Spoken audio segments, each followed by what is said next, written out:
Hey, what's going on, man? Welcome back to the Sam Rigo podcast. It's your boy Sam Rigo. We here.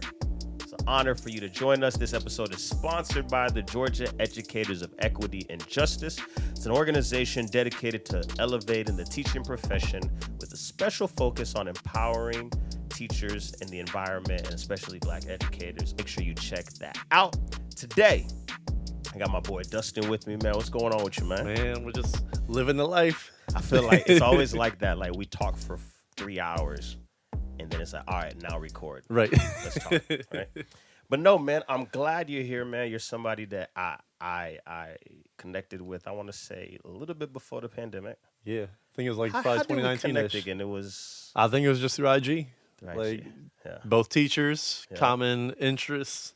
You know what I always thought was dope that you did? I thought like you had the like stage in your. Oh yeah. I miss it. I miss it. What was that? Like you ever No, it explained? was- Like I don't remember you ever really explaining what that was. Yeah, no, it was literally like a stage, but I initially just started off, I took the legs off a couple of tables. Yeah. And that's what it was.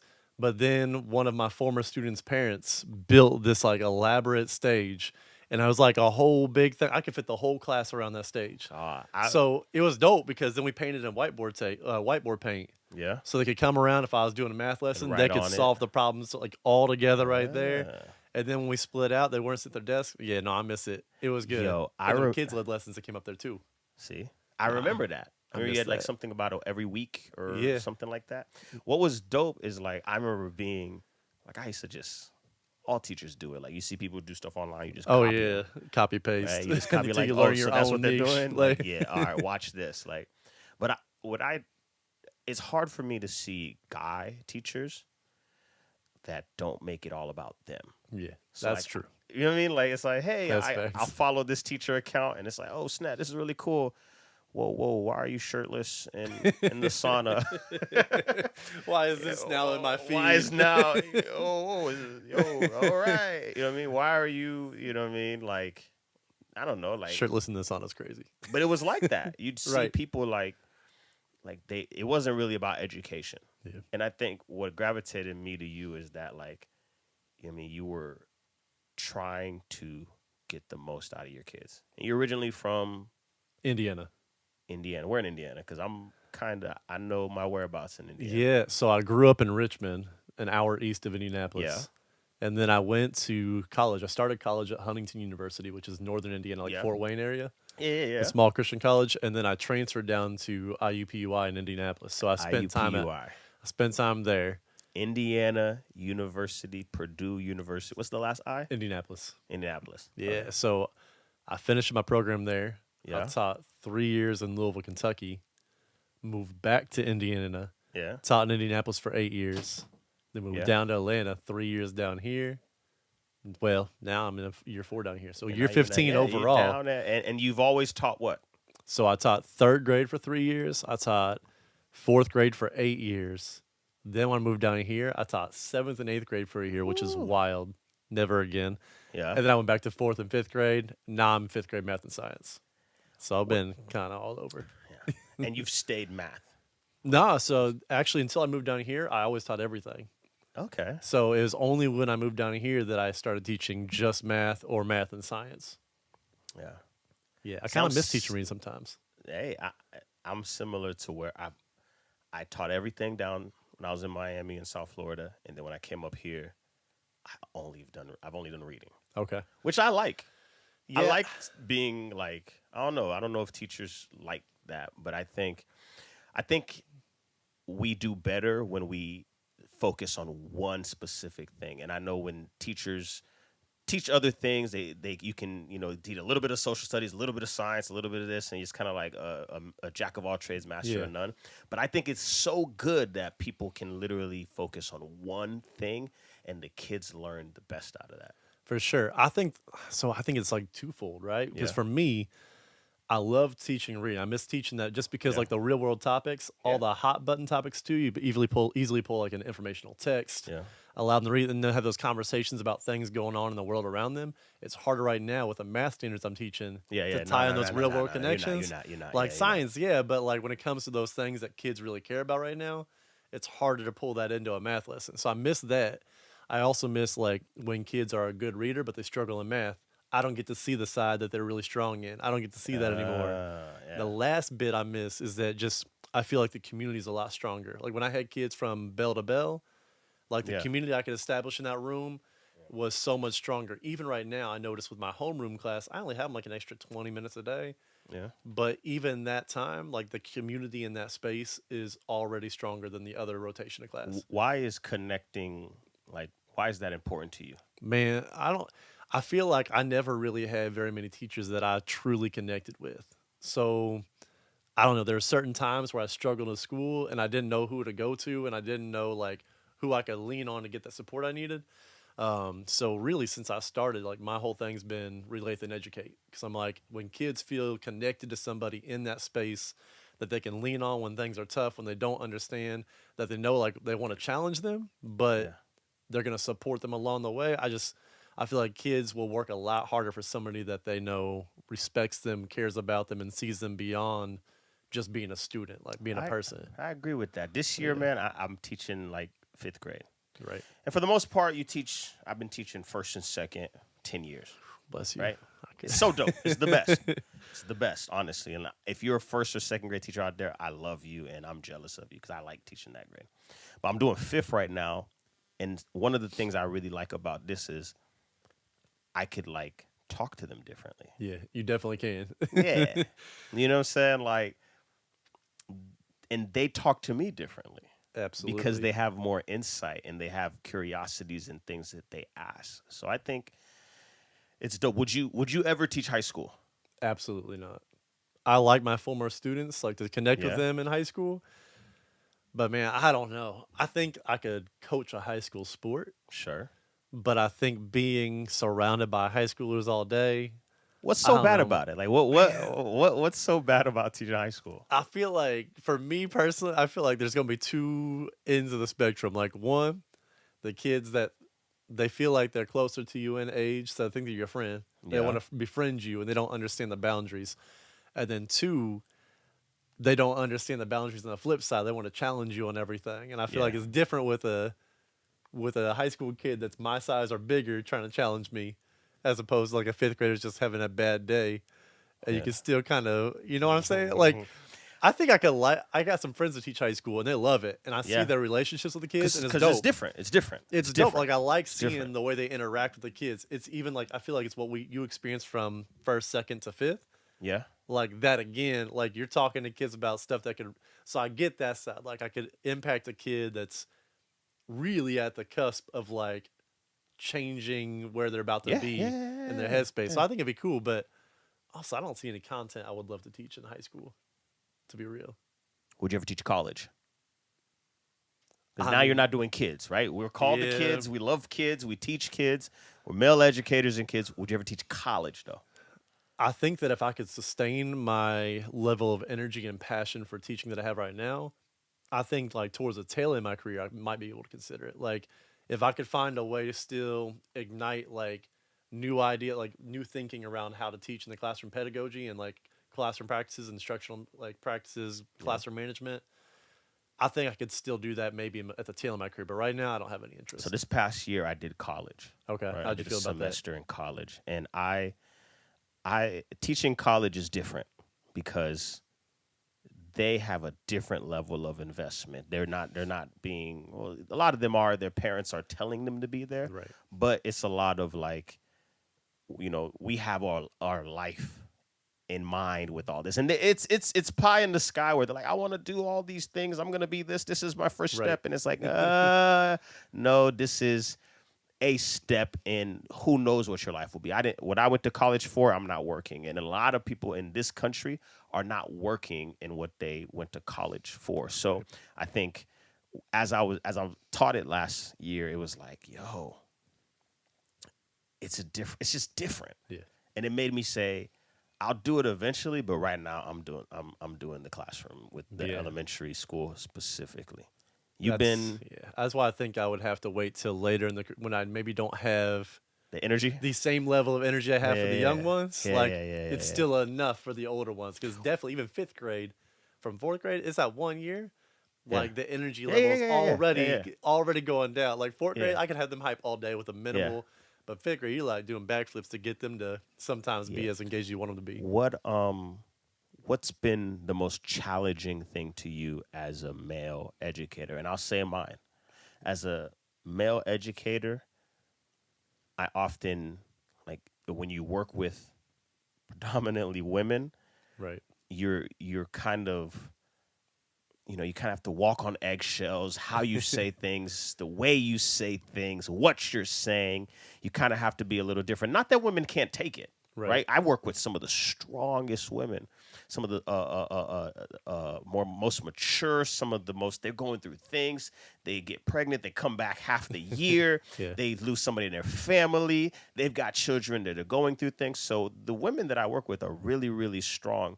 I think as a male educator, it's just different. You got to learn how to work and get along in that space Yeah. because for the most part, men were so matter of fact. We're so get over it. We're so, you know what I mean? Who cares? Like it just happens. But I think when you work in a space of a classroom, you kind of got to watch how you say things and watch when you say it is the other thing I learned. Like, sometimes you can't say something in a meeting because it's like, I gotta, that's not the right time, right? So what you say, how you say it, and when you say it are so important as a male teacher in the education space. What's been yours? Yeah, I would say that's definitely been one because, again, not only to staff, but also to students, because a lot of times you might be most kids' first male teacher. Sure. So that redirection coming from a man Yeah. sounds a lot different than it comes from a woman. So it's like that might be a little jolting to some kids initially. So I think that's one thing. I don't even know if it's necessarily as a man, but it's also just seeing as somebody who maybe does the most sometimes. Yeah. Like having that microscope lens on you all the time. What do you mean? Like, What do you mean by that? so, maybe so the one of my previous schools, every class you walk by, it might have been good instruction going on, but it was pretty much what you would expect with us growing up, like quiet, sit in the same spot, engage, good instruction going on, but it's different than how I operate. Like, I'm pretty active. I'm high energy. My classroom's high energy. It's a lot louder than what you maybe anticipate from most classrooms. Yeah. So I think I kind of got that side eye a lot of times, especially first 10 years of my career, is always like, they're too loud, they're doing too whatever else. And it became like this, I don't know, man. I feel like it was always, you're getting this judgment from your colleagues. Peers, yeah. Yeah, because it seems like you're doing too much and the kids aren't learning until they see the results. But then it's like the judge on the back end, like, bro, oh, how are you getting all these results and your kids are all loud, but they don't realize like the loudness is productive. Like there's volume, but it's productive volume. It's not like we're just out here singing songs and dancing. I had that same issue. Like I'm like, I never cared about school. I hated school as a kid. I had 2 teachers that I ever liked, maybe 3. It's like on and off for this third one I'm talking about. But I knew like when it's time to like this is a new type of student we're dealing with. This is a new world we're teaching in. So it's like I knew I had to like be different, or not even be different. I just had to be myself and add it to the profession. So with that, I get so much pushback because it's like, oh my God, his music's so loud, or that part. That's what I was getting at. Yeah, the music's loud. Too loud, or it's like, yo, he's reading the text, but then he's speaking to them in slang. You know what I mean? Or he even dress. I get the dress like, oh, golly, another jersey, like a jersey, overalls, sneakers, like what? And it's like a chain. Oh, what is he like? What is this? A rap video? And it's like, yo, like not a rap video. I get that. I honestly get that. So it's like I think it's difficult, man, in those spaces as a male educator because it's like, yo, you're gonna stand out no matter what. You're gonna stand out no matter what. So it's like, why do we get some of the pushback we get? Is my biggest issue. And I don't know if your situation's been the same as mine, but for mine, probably worse. may have been, but I was the only male for most of my career in the building. Like there weren't even other men in the building. Like I think my first school, I was the only. It was a big school too, and I was the only male on staff. Period. My second school, I was the only male homeroom teacher for the majority of the time I was there. We had a male PE teacher. Of course. I had a guy who came in, worked with me for a few years on my team, but we were the only two. When he left, another guy came in. He was on my team, but was still the only two. My next building, only men. The last building was like mostly men. But Really? Yeah. Oh, the one. Yeah, Okay. yeah, We're not gonna talk about that. It was like mostly men. And then where I'm at now, Yeah. there's one other male homeroom teacher. Yeah. So it's like you're always the anomaly. Yeah. So then you always get the thing too, like, oh, the kids just behave better because you're a male. I'm like, it might have some validity, but I also think that part of that is maybe the relationship building that we're establishing. Yeah. And it's not like I'm here and you're here. Yeah. We can meet in the middle. Sometimes. Yeah. Yeah, And sometimes it's not. And I'm not negating that, like, as a man, it might be easier to manage a class. I think that innately it becomes. I think that it's. Hold on, we're gonna talk about that. We're gonna talk about that because I get a lot of flack for that, right? I always push back and say I don't think just because I'm a male, kids listen to me. Yes, right. I agree. I don't like that. That gets said a lot about male Yes. teachers. Like, oh, it's because you're a man, they gonna listen to you. Yes. I don't necessarily think that's true because I'm not a dictator. I'm not rah, rah, rah, rah, whatever. I also don't think it's people. How can I say this? Right? I'm gonna be sensitive. You gotta be sensitive. You gotta be sensitive.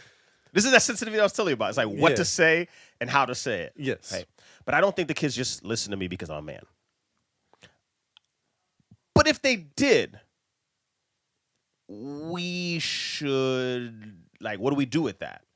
Right? Because women are in the profession and, like, it's a nurturing thing. I can't do that. I cannot do that. When a kid falls, I'm very, like, I taught kinder for 1 year. Yeah, I taught kinder 1 year, and I give it up to the kindergarten teachers because I taught kinder 1 year, and it was the hardest year ever in my life. I had kids cry, kids snot, all this stuff. I never pee on themselves. I never had the patience for that, right? But I also don't have the nurturing spirit, which is it's given to us. Like I don't have that. What I do have is a disciplined spirit. I have disciplines that I follow. I have guidelines. I have like a seriousness that I have. So it's like if that's my thing, why is that being like held against me? Like, oh, they only listen to you because you're no. I like to say they listen to me because I'm cool. Yeah. When they say that, I respond. I'm like, no, it's because I'm cool. And then it's like, oh, what do you say? So, you think that's the case, or you think they have a grounds for that argument? No, I'm just saying that over time, I've heard that a lot as well, and my pushback has been similar to yours. Yeah. So I've tried to find my way. I've been trying to find my way to meet in the middle and be like, okay, I think the fact that we are an anomaly, that in a lot of cases we may be the first man, there might be an inclination for kids to bond closer with you, and maybe it's that sense of newness, right? Like they're not, we're new. Yeah. And so I do think that we might have an advantage in some buildings because we have that new factor. For sure. So I think that does play a role. But like you said, I also not going to discredit my ability to have practices set up in routines and procedures that allow me to have strong classroom management. It's not just because I'm a man. It's because I'm consistent. My expectations are here. Thank you. I always say, like, you can't set a low bar and expect kids to achieve high goals. And then another thing is, I bet, like, when you make an expectation, if they don't meet it, you let them know. Yes, and I don't move the field. I don't move the post. Like, and that's a problem I think in a lot of schools, and even like pretty much everywhere I've been. It's like, oh, they were so close. I'm like, yeah, but they didn't meet it. So we keep it there. We maybe even move it further because they were that close, and give them a reason to. And then we find ways to get them excited about making the progress, making the gains to get where you want them to be the next time. Not saying, oh, we're going to move a little bit so they have that sense. No, they're going to earn the win. They're going to earn that. Like, yeah, no, I'm not going to move the. Yeah, you got me turned, man. That's my kind of conversation. My conversation is, hey, like, I'm going to challenge, if you're a student of mine, I'm going to challenge you to do better. And if you get there to the target and you miss it, I'm not going to say, hey, good job, you almost made it, here's the cookie. I'm going to say, no, you didn't make it, but you almost did. What are some things you did to get you there? And then while I'm telling you that, I'm actually moving the goalpost a little further so you can catch up to that. And then I just keep moving it further and further and further. By the end of the year, you're doing things you didn't think you could do. And a goal means nothing unless you have an action plan to follow. Like, Facts. What are your markers to indicate whether or not you're meeting your goal? Like, I had a parent last year who was a great parent, like wonderful kid, wonderful parent, and the kid struggled in math the whole year. And I mean, it was tough because it was beating him down a lot. But I mean, like, I was encouraging him, and I was providing extra tutoring. I was doing everything I could. Yeah. We had set a goal. He's going to get like 80% on a test. Yeah. And he got like a 78. And the mom messaged me. She's like, She's like, I told him if you got an 80%, you would do da da da. She's like, should I still do that? And I was like, no. You want the real talk? Because I'm gonna tell you no. I'm like, be like, you really tried hard. Keep the effort up. You're gonna get there eventually, but we're not gonna. No, 78 is not an 80. That's the goal. The goal was 80. Like, that's the if I problem. set my mile time, I said I want to run a mile in 5 minutes, and I run it in 5:02. I didn't meet my goal. You didn't meet it. So no. I got. And I think as a country, we're softening. This is a conversation too. We're 1000%. softening kids, and we're saying it's okay. You get a trophy. You get a trophy. Things like. That's not how the real world is. You don't. When you go to a job interview, if you don't do good, you don't get the job. Yeah. They don't say, "Hey, here's half a month of salary. You didn't get it." No, they don't give you the job. So it's like we need to train kids, be patient, obviously, be loving, be kind, but it's like we need to let them know, like, hey, like these are goals. Life is a goal-oriented system. Right. From the time you can work and you can make a living to the time you're no longer here, all of that is a merit-based system. And if we shortcut it for these kids, we're doing them a disservice, man. Or if we find ways to weasel, our way into their scores, their grades, whatever else to get them. Oh, they're almost an honor roll. Can you raise this 2%? Like, no, they had 9 weeks to get that 2%. 2%'s a lot. Check this out. I was at a school. And I'm not gonna say which one. Good thing now I've been at 5, so it's like you don't know who I'm talking about. This is my 5th one too. You don't know who I'm talking. I could be talking about anybody, but I was at a school and they did kindergarten. Everybody got honor roll, right? When I say we did the awards and everybody up there, like we used to have parking issues when it was because like honor roll, AB honor roll, principal's list. Everybody was getting A's, and it's like, yo. And then the next year, we had a new principal. Principal said, hey, we're going to change the grading system. And unless a student is proficient, not efficient. Right. Right? Not could get it done, can write their name and get up. Unless a kid is proficient and is excelling, we're not just going to give them A's. Right. So you started seeing kids with C's. B's and C's, and they couldn't make it. And the parents freaked out because they were like, A's. My kid is an A in kinder and in second.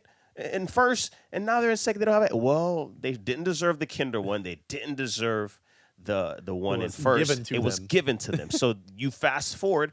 Yeah, my kid is not gonna get that job because it is what it is. You know what I'm saying? And it's like that's the scary part because it's like you're setting the kids up for failure. You're setting the kids up for failure. You really are, man. Yeah. No, I think that's a big conversation for a lot because. Yeah. I would like to think that if I were given the opportunity to be a parent, I would want my kid to earn it, to be challenged. Yeah. And if they're not getting A's, if they're not an A student, I want to know they're not an A student. I want to know they're a B or they're performing at a B or C level, not that they're getting an A because the teacher doesn't want to deal with the wrath of me, the wrath of the parent. And I feel like a lot of teachers succumb to that pressure. Like I don't want, especially because our job isn't easy anyway. So it's like, if our job is already not easy, like, I don't want to deal with this parent. This parent's going to be fussing if the kid, they're going to fudge the grades so they don't have to deal with like the conflicts and it's doing a disservice. I want to know where my kid is actually performing, not all the time, because not where I want them to perform. Because that's what helps you later. Right. And they don't understand that. That's what helps you later. Let me ask you this, man. Right? Because I get a lot of like new teachers. Once you've been like 10 years, it's like, yo, you're a vet. Right. How long have you been teaching? This is 15. Sheesh, clap it up for 15. Man, can you imagine? I got to double that to retire, though. You're right. That's I don't know, man. Those first 10 went fast. Yeah, These yeah. last 5, these post-COVID years have been a lot. They've been a lot. They've been a lot. And shout out to all the teachers out there. Yes. If you are still in the profession, you've been teaching since COVID, man, God bless you, because you've been going through a lot. And we've all been going through a lot. It's been a lot. We get it. I know that hats off. I know that you've seen down our timelines, like over the past 4 or 5 years. Oh, leaving the classroom, trying a new adventure. It's like all these people that we knew were like, people that I followed, that I was like, oh, I you were like cool. what I like what doing. they're doing in the classroom. I love what they're doing in the class. Now they're gone. And it's like, dang. yeah, you're out. No, that happens a lot, man, because teaching takes a lot out of you, right? It makes you, and it's thankless. Yeah. It really, really and it can be. It can be the opposite, it can be but more often than thankless. not, thankless. Some of the kids that have been the worst, like not the kids, some of the parents that have been the worst for me, I've done the most for their kids. Yeah, I feel like that's a lot of the time. I mean, sometimes you'll have I'm talking like you've done so much for these kids, and their parents are just man, terrible. when they come, or when they flip, it's like, oh, year.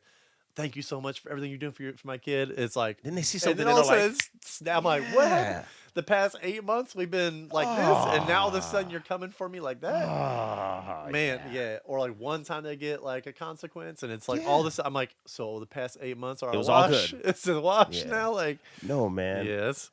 So props to people also that like chose to leave because it was best for them. I mean, like if that's self-help, yeah. If that's don't stay. If you realize it's not for you anymore, don't stay in the profession till it kills you. And I did a whole episode on self-care for teachers. Don't stay in the classroom if it's killing you. If my first year teaching, I took over kinder. I told you about the lady I took over for died. Yeah, healthy lady. No. Stress can kill you. I've been in 2 buildings where a teacher died in the building. 2 of 5 buildings where a teacher died in the building. That people don't know that. Yeah, people don't know that. I've been in my first position, the one I took over. Yeah, went into labor while she was teaching. So it's like she had probably supposed to be on bed rest or out for whatever. Working. So like, I have a soft spot in my heart. Yeah. For the people that left too, because it's like you left teaching and you found something that works for you. Right. Props to you. You know, I think I'm always going to advocate for the position because, like, one, I know how much kids benefit. Right. Like, you've seen kids come from nothing. I always see you post some of the graduation stuff from your kids, or I'll see you post, like, they got a job or they're driving and all that stuff. Like, at the end of the day, like, it's not thankless. It's just not as thankful. Right. And I think, you know, as a country, we got to do better than that. I think that, to your point, like to the teachers that are younger too, like because it's thankless, know that eventually, like on the back end, you start to see the value of your work. It's like when you see those kids graduating, it's like, I was this close to stepping. Over the summer, I was this close to saying, I'm going to switch into ed tech. The money's higher. I work from home, like all these things. But then I got invited to those graduation parties this summer. I went back, I saw them. They were recalling all this stuff from back in 4th grade as seniors in high school. Like they remember all these little details and like things that happened between us, things that made them laugh. And I'm like, yeah, maybe I should keep it going. So that's like, I'm glad I stayed in it. Good. But yeah, for the younger teachers too, it's not always, we don't get the immediate gratification a lot of times. It's going to be a few years down the road when a kid remembers. Talk to them. Talk to the teachers, like a new teacher. I want you to give me like a minute. Just not an elevator pitch, but just like elevator motivation, I want to say. Yeah, to somebody right now, if you're a new teacher or you're a young teacher, talk to them. Man, so you new teachers, young teachers, couple things. One, we live in this digital age. Everything's on social media. It is so easy to hop on there or watch somebody do something, and you go try to replicate it in your classroom. I always say if it's not you, it's not sustainable. So find your ways. Like Sammy was saying earlier, like what do you enjoy outside the classroom, and how do you bring that into the classroom? Because when you bring yourself into the classroom, your management becomes a lot easier. Kids, you become more personable. Kids don't see you as an authoritarian. They get to know you as somebody other than just their teacher. So find a way to allow your interests to bleed into the classroom, but also don't allow your profession to bleed you out. Don't spend every waking hour working. I know Sammy's talked about it before. I always tell people because I would stay up till 2 a.m., 3 a.m., creating content for the kids, writing new lesson plans, writing songs. And it's like, yeah, the kids loved it. And I felt like it was valuable work, but I never stopped working. And when I think about those first 5 years of teaching, man, I didn't do anything other than teach. Like Yeah. all I did was work some more. I go work out, walk my dog. But aside from that, I didn't travel. I didn't spend much time with friends. Like my only focus was teaching. Don't allow teaching to become your, what am I looking for? Don't allow teaching to become your identity. Like allow it to be something you're passionate about, but it cannot become your identity because then it's hard to separate the two and find some balance in your life. I think that's the key word, balance. Yes. And it took me Balance. about what, 14 years? Yeah. 14 years. I'm just now I finally learned I'm leaving. quick, man. I'm gone. I learned quick. I I did learned not. after 3 years, like, like that lady who passed away, like it. I was like, whoa, Yeah. like, you can die in this. Like honestly, like it's not like it's like man, like you can go so hard, and they named the hallway after her, and that was it. Yeah. And then her position was filled the next day. The next Or day. it wasn't even filled. They it just wasn't filled, and they just busted. They collapsed split her those classes. classrooms. Yeah. and I had that happen the year of COVID, 2019, 2020. I already had like 30 kids in my class. yeah, The teacher left at fall break. They didn't rehire his position. They collapsed those kids. So we got 10 more kids per class. I had like 37, 38 kids. So I'm like, yeah, they don't, at the end of the day, your job appreciates you being in there, for sure. but they're going to replace your body the next day. next So day. you got to take care of yourself when you can. What's the one time, right? And I want to close, but this is like our phone calls are like Right. hanging out stuff. But what's a a time where you're like, this is overwhelming? And I'll give you mine. I was teaching first grade. I taught morning. I had lunch duty where I had to watch the kids eat and eat in my hand. Like Right. all the teachers know, you sit there, you eat while you watch them. And then I had recess duty. I watched them go play. And then they went to a specials, and I had a meeting during specials. And I went into the meeting, and they're like, all right, guys, the data this, data that, data this, data that. And I'm like, I haven't had a break all day. My one break is in this meeting where you're ripping into us, letting us know Right. that we're not doing good. And then the kids came back. And when those kids came back, the joy that you see me always have, the passion, the patience, the love, that thing was gone. I was yelling at kids. I was slamming stuff, and it just wasn't me. Right. And I went home that day, and I put my head down, and I said, I hate this. I hate this. Because a day can be taxing. So, like, my big thing is, what's something, because sometimes we make it look, especially social media. Man. If you follow me, you probably think I never have a bad moment. I'm smiling ear to ear all day, but some days it's hard as heck. So, like, what's one of those times where you had that moment? Yeah. Before I get to that, I think just kind of going off what you're saying, like it's hard sometimes because you don't get any reprieve, especially like in a classroom. If you have 25 kids, you got half the kids who have an IEP, 504, or EL, whatever it is. You got meetings during your prep. Yeah. So it's like you don't ever get a reprieve anyway. But then that one like moment of frustration it's hard to separate that and not take it out on the kids because you didn't have a chance to breathe all day. Yeah. But I would say probably honestly, it was a year. The year I taught 7th and 8th, I felt like I was drowning 24/7 because in that building, in that space, I did have more prep time. Yeah. But I had people go to college to learn how to teach Yeah. that content. I didn't learn how to teach that content. Yeah. I went for K5. Like my license is K5. I didn't learn 7th and 8th grade social studies, world history. Like that's Yeah. not something I went to school to teach. So even if I had more prep, I'm having to learn things as fast as I am teaching them. Yeah. And it sucked the joy out of my teaching because part of what I love is being able to be interactive, engage the kids in unique ways. And when you are just regurgitating things you learned the night before, and I'm not fake. I'm not going to put on a facade like I know things that I don't know. Yeah. So the number of times that year I had to be like, I don't know. Let's look it up together. Let's find. I'm like, that's just it. That's bad pedagogy. Yeah, It's bad, and it's bad.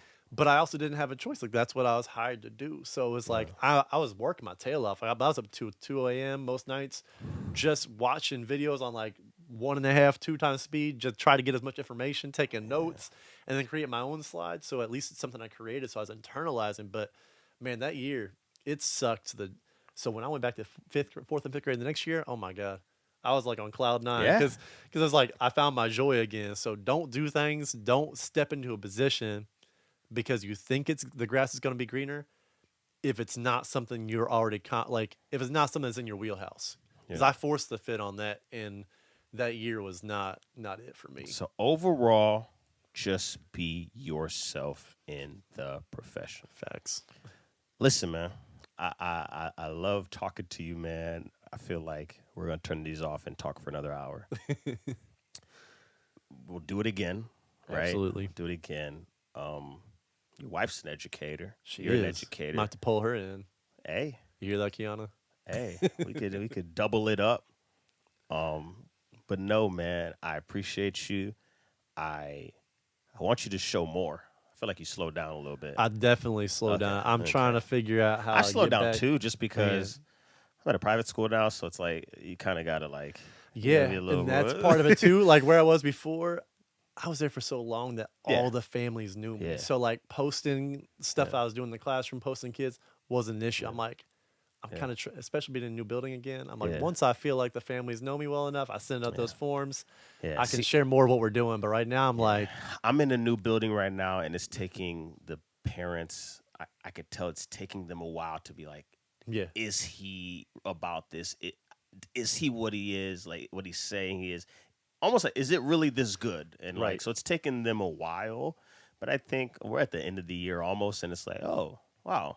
Yeah. He did that. Oh, he said, oh, it's consistent. He's doing and I think, what he said. And I think I don't fault him for it. You know what I mean? I always say we'll look back and be like, man, that was what it was. But I wish you the best, man. And overall, I hope that you have a sustained work-life balance. That's joyful. So you can keep doing this. Absolutely. Because you're good at what you do, and we don't want to lose good people because of bad systems and bad balance. So keep doing your thing, man. Likewise. Appreciate your sense of calm and just like the connections you clearly build with your kids. So I think we share a lot of the same sentiments with regards to how we interact with the kids. Facts. Listen, man, this is Sammy Rigo Podcast. This is the interview conversation series that is so dope that we have here. We're giving you the inside information from the inside. This episode is brought to you by the Georgia Educators for Equity and Justice. It's an organization dedicated to elevating the teaching profession with a special focus on creating supportive and empowering environments for Black educators. Thank you guys so much. God bless y'all.